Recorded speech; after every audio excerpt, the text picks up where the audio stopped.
I love you, baby. Trust in me when I say, oh pretty baby, don't let me down, I pray. Oh pretty baby, now that I found you, stay and let me love you, baby.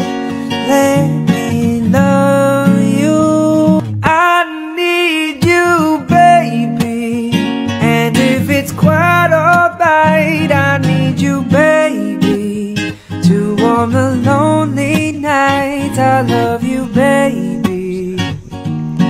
Trust in me when I say, oh pretty baby, don't let me down, I pray. Oh pretty baby, now that I found you, stay and let me love you, baby.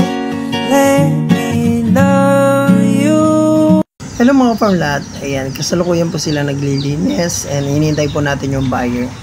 Ayan, wala na pong palapa, kaya kinakawit nila yung mga palapa kasi yan po yung ginagamit pang sunog dun sa mga tinatabas po nilang mga damo-damo.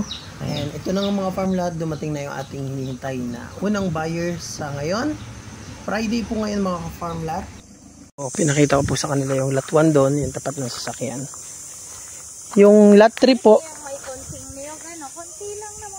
ito po yung lot 1, yun yung muhon po. Na? Yung muhon, ayun o.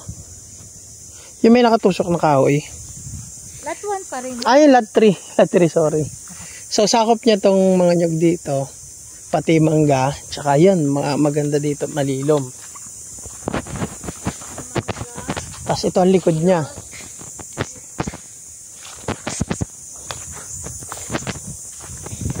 Yan.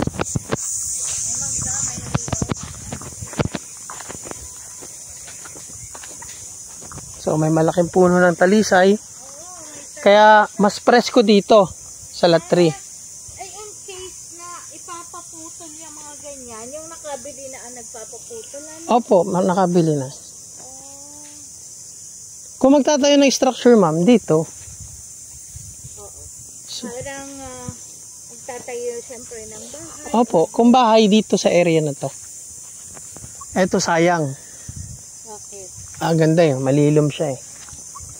Gawa nitong talisay, kaya nakalilom. Oo, maganda sa tabing dagat yung mapreskong bay puno eh. Sir Jeffrey na, dalawang area na ito. Ito po, available pa to. Available. Oo, ipapakita ko rin sa inyo. So yan po yung muhon, yun yung may nakatusok na yun. Yung may nakatusok. Oo, so mula dyan hanggang dun po sa kakatugon na yun. Anak, yung kapantay na Ito. kahoy, yun ang hangganan. Ha? Hindi, ito. Yung nakatusok na kahoy. Hindi yung may uling. Ito. Yan o. Yan. Mula, ay mga kaparmlat, mula yan dito hanggang dun sa kinakatayo ni Kuya.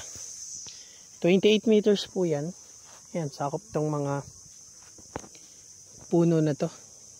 Yan, pag high tide po hanggang dyan ng tubig. 28 meters. Yung haba. Haba. Tapos by? Mga 100 plus po pag ganun.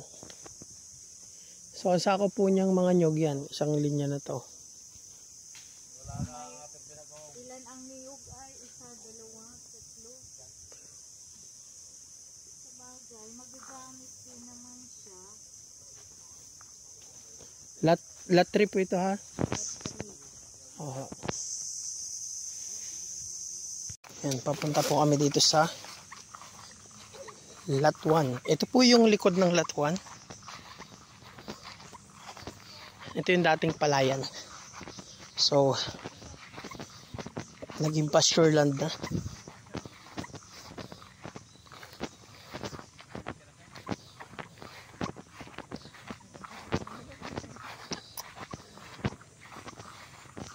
Yan po mga muhon.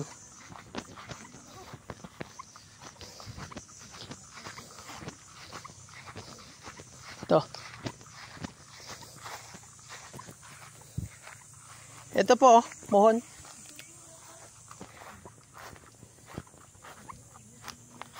So, ito yung magiging linya ng kalsada dito. Yan.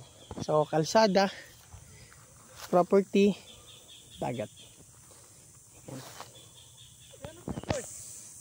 So, ito po yung mohon naman nitong lot 1 dito sa likod.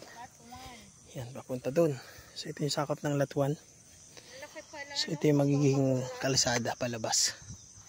Ito yung lalagyan ng kalsada po. 5 meters ang kalsada. So, yung pinaka-buyer po natin ay from US po. At yung nag-tripping po ngayon, kapatid po na taga Mulanay, Quezon. Yan. Ito yung lot 1. Pakaganda ng lot 1 din.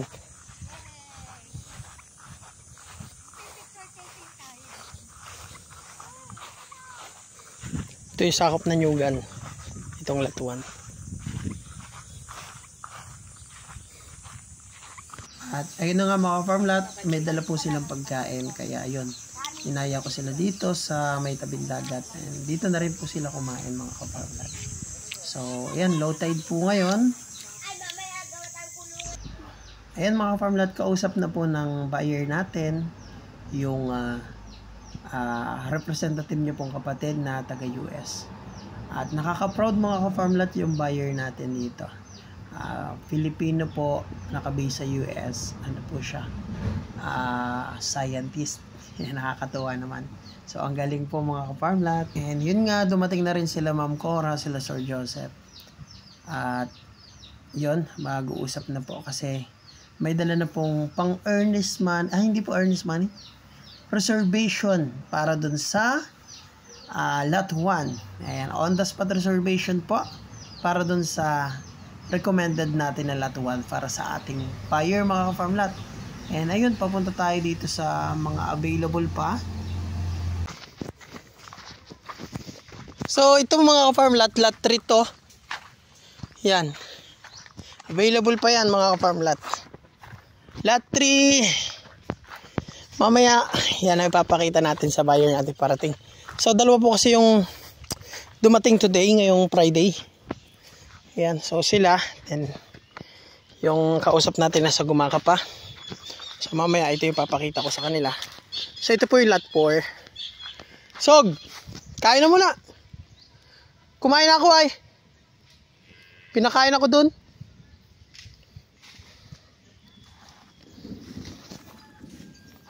On the spot reservation po na naman. Yan, dahil nagustuhan po nila yung property. So, mula po yan dyan hanggang dun. So, flatland po yung nasasakupan niya. So, hindi pa lang po nakiklear na linis, pero majority po naklear na po yan. Natabasan na. Yan, Nyugan po ang tabing dagat, ang tabing kalsada po doon. Carabao Grass flatland area po yan. Dating palayan. Yan, makikita nyo dyan. Yan po yung lot 1. Yan. Ayan mga farm lot, bali ito yung land area ng lot 4. Yan. Sakop yung magandang puno na yan. Ito yung lot 3. Lot 3. Yan. May talisay. So, ang likod ng lot 3 yan, yan pong dating palayan na pinutol na po yung mga buli dyan. So, lilinisan pa rin po yan. So, hindi pa po nalilinisan likod. Nandito pa lang po sila sa harap. Pero yung lot 1 po nalilinisan na yun. Yan, saka lot 2. Lilinisan pa yan kasi doon po ang kalsada natin. Yan. At ayun mga ka-farm lot, kain po tayo. Dito po sa Seascape may restaurant. Ayun, gulay po muna tayo habang inaantay ang ating buyer. Mga ka-farm lot, nandito po tayo ulit. Ayan yun po yung buyer natin, yun po yung sasakyan nila. So, since kakakuha lang nito kanina, itong lot 1 and itong lot 2 ay dun sa taga Cavite. And then itong lot 3, yung papakita po natin ngayon sa ating buyer na dumating.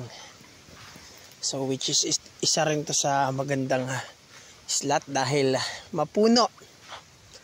Ayan. So, ayan, hintayin natin sila dito. So, doon na lang sila nagpark. Gusto daw nila maglakad na lang papunta dito. Ayan, pero lahat po ng lote, pagbaba mo ng sasakyan, lote na. Ayan. So, ayan, nandito po kami sa lot 4 at medyo mas interested po ang buyer sa lot 4. Pero ito mga ka-farm lot, unpresentable pa po yung ating property dahil kasalukuyang nililinis pa lang.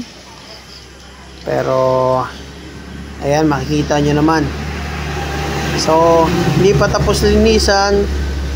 May mga nagpupuntahan ng buyer kaya hindi pa tapos linisan, paubos na naman. Ayan, masukal pa. So, kakalay kayo po yan, lilinisin po yan para buhangin na lang po ang matira dyan. Wala nang basura. So, ayan mga ka-farm lot. So far, nagustuhan naman po ng buyer natin. Pero yun, update daw po nila ako. Kinukonvince pa po ng ating buyer yung kanyang misis. And ayun mga ka-farm lot, so move muna tayo sa 2 slot na available. Antabayanan natin yung buyer. May dalawa pa namang available, so naka-hold muna itong lot 4. So ayan mga ka-farm lot, tripping nyo na habang may mga available pa. And ayan mga ka-farm lot, maraming salamat po sa panonood. And nagsabiyaya po sa inyo lahat. I need you, baby. And if it's quite alright, I need you, baby. To warm the lonely night, I love you, baby. Trust in me when I say, oh, pretty baby, don't let me down, I pray. Oh, pretty baby, now that I found you, stay and let me love you, baby. Let me love you. I need you, baby. And if it's quite alright, I need you, baby. To warm the lonely night, I love you, baby. Trust in me when I say, oh, pretty baby, don't let me down, I pray. Oh, pretty baby, now that I found you, stay